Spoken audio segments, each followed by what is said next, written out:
अस्सलाम वालेकुम स्टूडेंट्स, कैसे हैं आप सब? खैरियत से हैं? बेटा आज हम चैप्टर नंबर 2 शुरू कर रहे हैं और इस चैप्टर नंबर 2 में पेज नंबर 28 से स्टार्ट होता है। इस चैप्टर का जो नाम है वो है काइनेमेटिक्स। काइनेमेटिक्स क्या होता है? ये फर्स्ट पेज पे डेफिनेशन है, ये मार्क कर लीजिएगा। Kinematics is the study of motion of an object without discussing the causes of motion. Kinematics जो है बेटा, किसी भी ऑब्जेक्ट में जो मोशन होती है, जब वो ऑब्जेक्ट हरकत में आता है तो हम उसकी जो स्टडी है, उसका इल्म हासिल करने को काइनेमेटिक्स कहते हैं और उसकी रीज़न्स को हम काइनेमेटिक्स में डिस्कस नहीं करते। तो इतनी सी डेफिनेशन है, ये याद कर लीजिएगा। साथ ही बेटा आगे आपके पास ये पेज नंबर 29 पे फर्स्ट 2 क्वेश्चंस आ जाएंगे, छोटे छोटे डेफिनेशन हैं। डिफाइन रेस्ट, यहाँ पे क्वेश्चन बना लीजिएगा, डिफाइन रेस्ट, ठीक है जी। और ये जो पिंक सी आपकी हुई हुई ना हाईलाइट, ये डेफिनेशन है। A body is said to be at rest. एक बॉडी को हम कहेंगे कि वो रेस्ट की हालत में है कब? If it does not change its position with respect of its surrounding, कि अगर वो अपनी सराउंडिंग्स के मुताबिक अपनी पोजीशन को चेंज नहीं करती।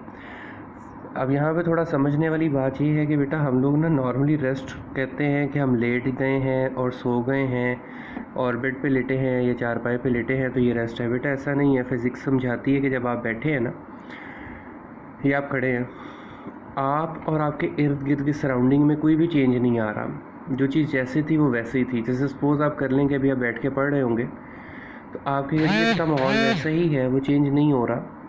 आपकी जहाँ चेयर्स पड़ी थी वहीं पड़ी हैं, जो सोफेस पड़े थे वहीं पड़े हैं, जहाँ बेड था वो वहीं पड़ा है, बुक्स वहीं पड़ी हैं, कुछ भी चेंज नहीं हो रहा। तो now you are in the position of rest. बस इतनी ही बात समझने वाली है कि आप यहाँ पे रेस्ट में होंगे, रेस्ट की हालत में होंगे, ठीक है जी। इसी तरीके से नेक्स्ट क्वेश्चन बना लीजिएगा, मोशन, डिफाइन मोशन। ये मोशन बना हुआ ना छोटा सा, ऊपर ये क्वेश्चन बना लीजिएगा, डिफाइन मोशन। मोशन क्या होगी? A body is said to be in motion. किसी भी बॉडी को हम कहेंगे ये हरकत की हालत में है। If it changes its position with respect of its surrounding, कि जब वो अपनी पोजीशन को चेंज करेगा अपने सराउंडिंग के हवाले से, तो हम कहेंगे कि ये अब मोशन की हालत में है, यानी कि हरकत कर रहा है। अब यहाँ पे बात वही आ गई कि अगर आप बैठे ही हैं और आपके बार बार आपकी सराउंडिंग चेंज हो रही है, आप चल रहे हैं तो आप जहाँ पे पहले खड़े थे वहाँ पे तो नहीं खड़े, थोड़ा सा आगे हो गए होंगे या थोड़ा पीछे हो गए होंगे उन चीज़ों से। तो अब नाउ आप जो कंडीशन में है वो बेटा मोशन की हालत में है।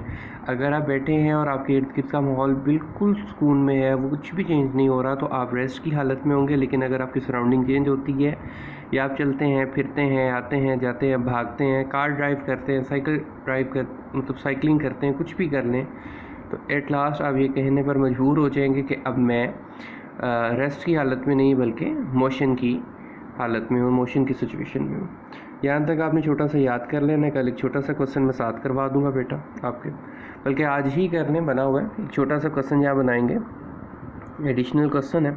How rest and motion relative to each other. एक दूसरे से मतलब उसके एक दूसरे के रिलेटिव कैसे हो सकते हैं?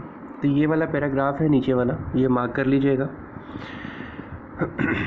यहाँ से मार्क करके पैराग्राफ में तो ये लिखा है, द स्टेट ऑफ मोशन और रेस्ट इज़ रिलेटिव। एक दूसरे के रिलेटिव भी होती है। मिसाल के तौर पे फॉर एग्जांपल, आप passenger sitting in a moving बस इज़ एट रेस्ट।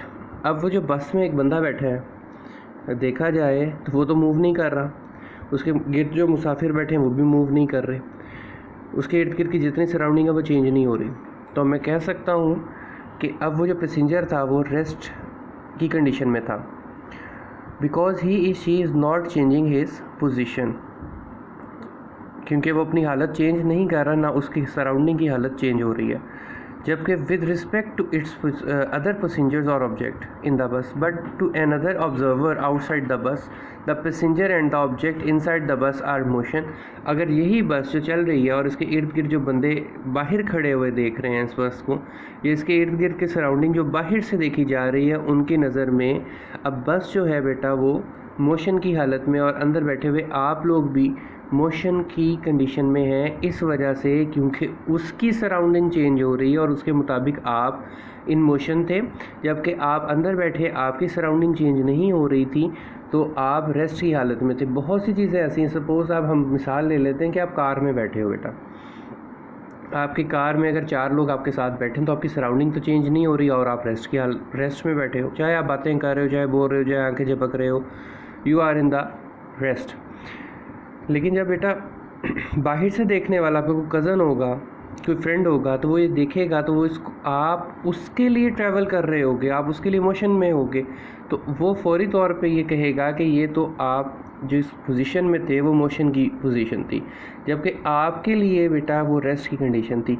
मेरा ख्याल है कि ये वाली बात आपको समझ में आ जाएगी। अगर नहीं समझ में आती तो बेटा इसको ज़रूर मुझसे कंसल्ट कर लेना, क्योंकि रेस्ट और मोशन नॉर्मली अगर समझोगे तो बेटा ये सेकंड चैप्टर बड़ा इंपॉर्टेंट है। इसमें से एक लॉन्ग क्वेश्चन बेटा बनता है, आपका लाजमी बनता है, तो इसको इस ध्यान से ज़रूर कीजिएगा कि आगे आसानी आपके लिए पैदा हो। आज इस चैप्टर को इस हवाले से तैयार करें कि बोर्ड में इस चैप्टर की वेटेज, मार्क्स वेटेज जो है वो अच्छी खासी है। उम्मीद करता हूँ आप सब अल्लाह पाक अपने हिफ्ज़-ओ-मान में रखे आप सबको और खैर आफियत में रहें। अगर कोई इशू हुआ बेटा तो ज़रूर पूछ लीजिएगा। अल्लाह हाफ़िज़।